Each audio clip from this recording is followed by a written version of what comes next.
Béni soit le nom du Seigneur Jésus-Christ. Amen.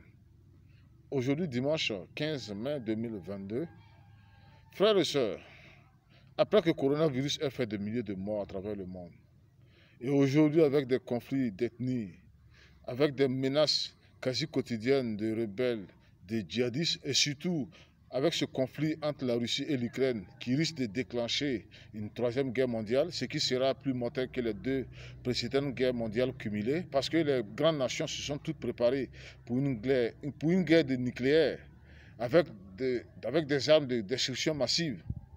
Mais il y a aussi un fléau qui menace plusieurs coins de la terre.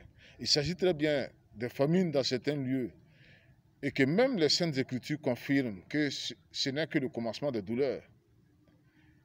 Et que même la détresse, la tribulation sera si forte qu'on ne pourra pas comparer à aucune douleur passée depuis que le monde a été créé.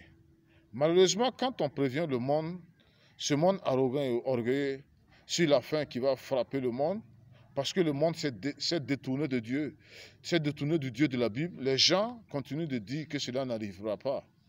Pourtant, c'est une vérité que Dieu avait prédit par la bouche de Jésus-Christ pour prévenir son Église élue, qui va elle aussi vivre la famine comme elle a aussi vécu dans le coronavirus.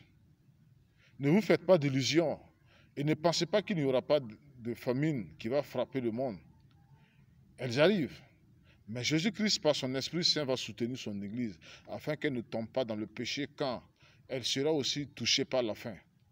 Gens du monde, je vous préviens que la faim dans certains lieux va pousser même les gens de la même famille à se cacher de la nourriture, cacher la nourriture à son frère.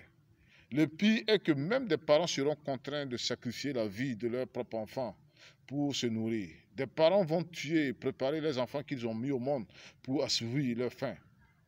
Les signes de la famine, les signes des famines sont visibles. Il suffit de regarder aujourd'hui les revendications dans les administrations pour réclamer des hausses de salaire. Que Christ soutienne son Église à traverser cette famine sans péché, sans tomber dans le péché. Amen.